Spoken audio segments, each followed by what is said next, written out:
Yellowjackets Season 3. That's right, folks. It's back. This is one of the shows that was very much impacted by the writer and actor strikes last year. I remember vividly the creators were saying they were about to start up the writer's room, but they had to postpone it a bit because of the strikes, which makes sense, in my opinion. You gotta do what you gotta do. Get that money. Unions work. That's not what we're here to talk about today. We are talking about Yellowjackets, a show I've always really just enjoyed. I think it's really good. Season 1, perfect, in my opinion. A very stellar first season of a show. It felt like classic television. There was a mystery building up. We were introducing our characters sparingly. We were getting you to know this world really well. And these characters, and the concept was interesting. And Season 2, it's pretty good.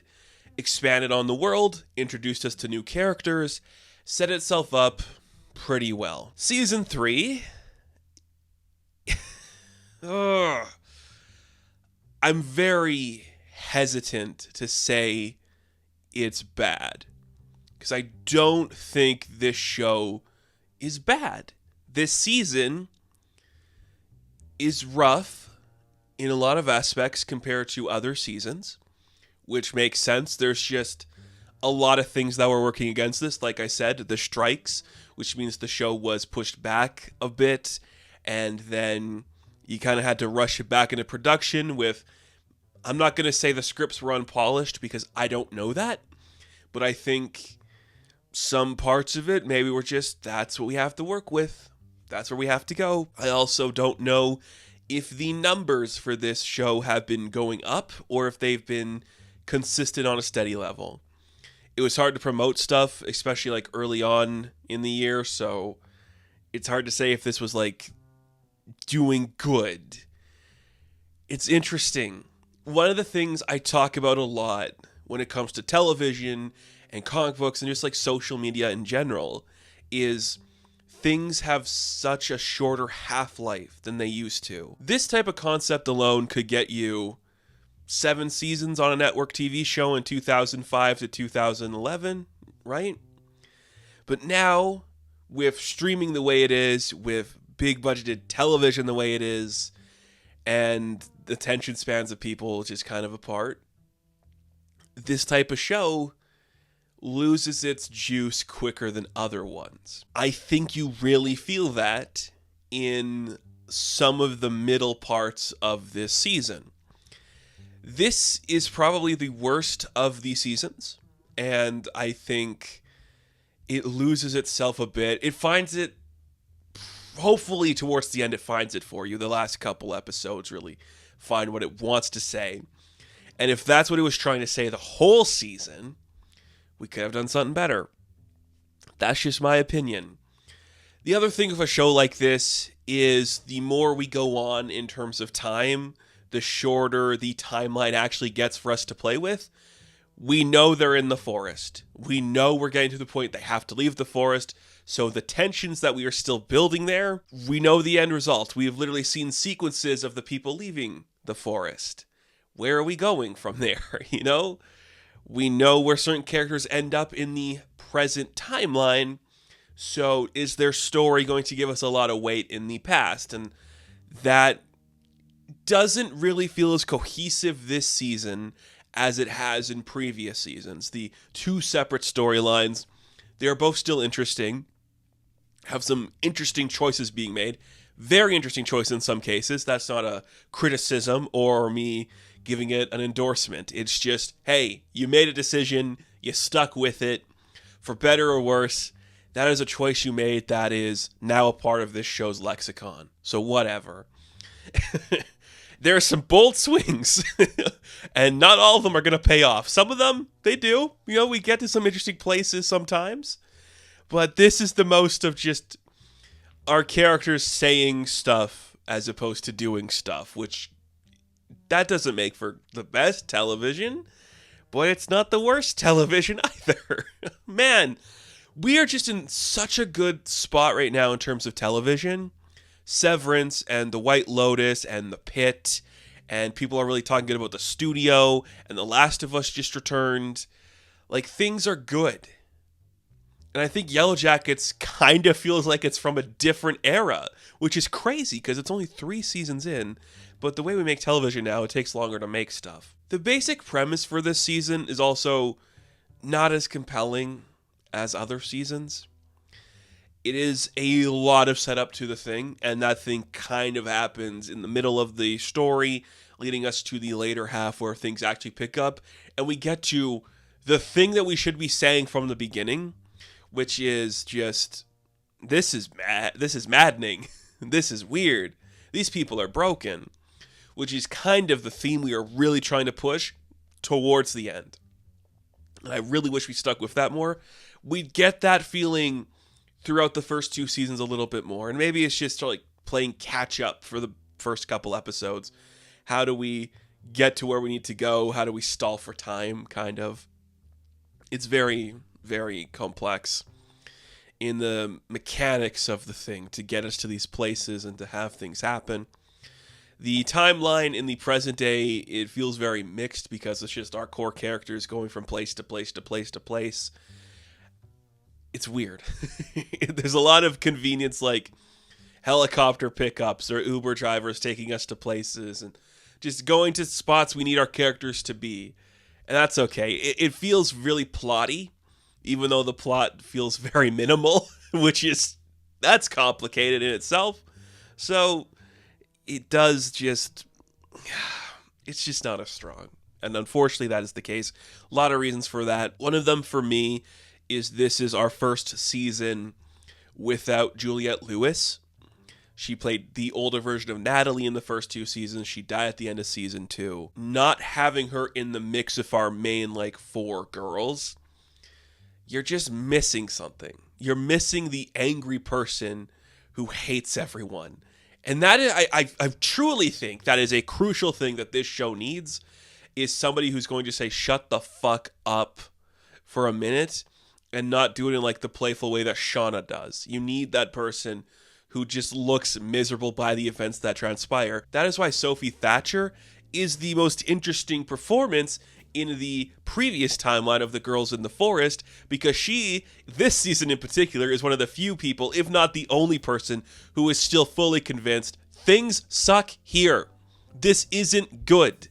And that is what you need. Otherwise, we're watching people go insane and staying insane their whole lives.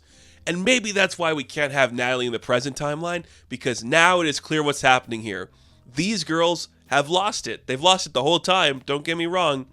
But now the trauma's taking over and everyone's acting crazy. And we're doing some insane things in terms of the people we kill off.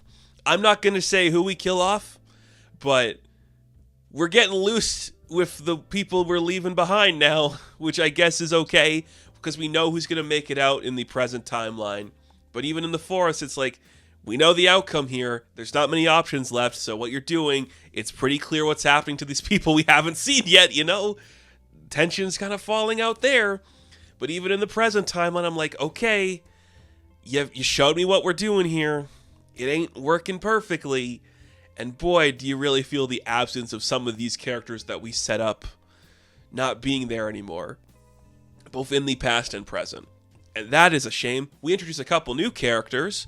The biggest ones of note, I'm not going to reveal what their part is in the story, but we are introduced to Hilary Swank, who shows up for a little bit and is hey, what if this is where I had to come now because I'm not a big actress anymore? She does good. The character is a whole lot of exposition. She's kind of like the MacGuffin of the story for this season. And that is either going to work for you, or you're going to be okay, we don't have many mysteries left to solve, do we? So we got to artificially create some, don't we? Yeah. And then there's another storyline that includes Joel McHale. And good hair transplant, bro. That whole sequence of him and his portion of the story with the other people involved in it, hey, I don't like it. What a weird choice that kind of defeats the purpose of these people in that situation. Don't want to spoil it too much, but it might involve stuff in the past, and you're like, what the fuck? That's a wrinkle. That's weird and unnecessary, but whatever. So yeah, we got our main characters back. We have Shauna. Melanie Lynskey continues just to crush it with what she's doing.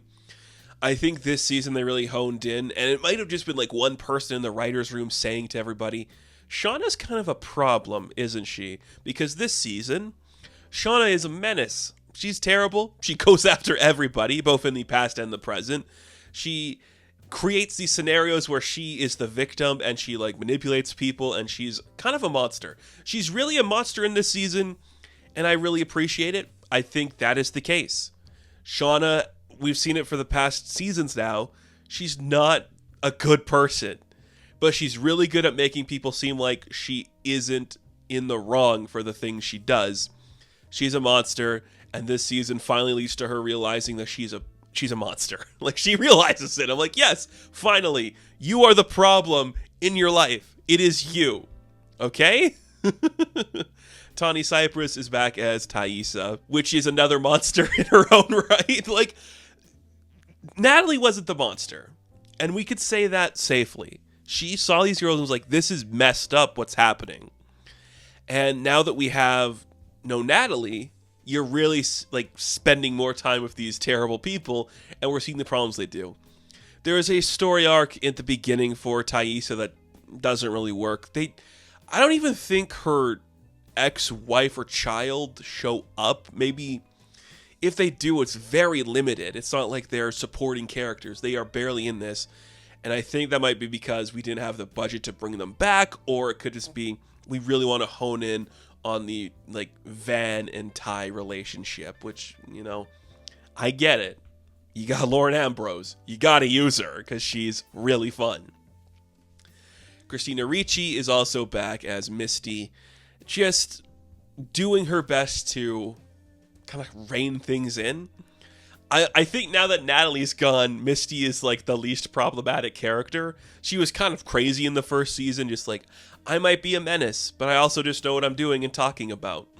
This season, she goes more Natalie than she has before, dressing up like Natalie a little bit and just getting in the mindset of Natalie, just being like, okay, things are weird. This isn't good. And I'm like, you're right, it's not. Good for you for figuring that out. The wig game in the show is crazy. I'll just say that. You know, there's some people who appear and some flashbacks are just like the minds of a character wearing some weird wigs. The hair game, it's crazy. Why do those girls look like that when they spent that long in the woods? They look like beautiful girls in makeup. They should look messier. Don't just put them in big rags and wool. You gotta make them look messier because it's... Look, if we get season 4, it's going to kind of feel like cosplay at this point where these girls are just acting weird. So, hopefully that fixes it. I will say my favorite storyline of the season was probably the relationship growing between Cal and Jeff, which are, you know, Shauna's daughter and husband. We didn't spend a lot of time with them. You know, they were kind of like background characters. They just had to accept Shauna's life. And this season, we spent a lot of time with them not vibing with what Shauna's doing. And I think that storyline is the best to show you how messed up these women have gotten. And that is what we've been missing because we don't have Natalie here. And we don't spend a lot of time with Lottie either. So we don't have that side of things. Lottie in the past doesn't do much either. So... this season's really strange. They make some bold swings. Not all of them pay off. We are really stalling out towards the beginning and middle half. If the ending works for you, I think it could be worth it with this season. But there's a good chance you get tired out by the end and you're like, okay, I know these women are bad. So why do we have to spend this much of the show telling us that it was traumatic and bad for them? It does introduce this element, and this might be a little spoilery if we're going into a season 4. The element it tries to introduce is hunt or be hunted as like a thing in the present day now, which I just don't fucking care. Like, I get it. I know what you're doing here. Shauna's broken. Yes, I know. Not the best writing, not the strongest season. Choices are made, and they're not all going to be good. And I think you can really feel people being like, can we actually get this to the 5 seasons we have planned in our head? I don't know how much more we can spend in the past. I look at a show like Arrow, where like a big part of Arrow was seeing Oliver Queen on the island.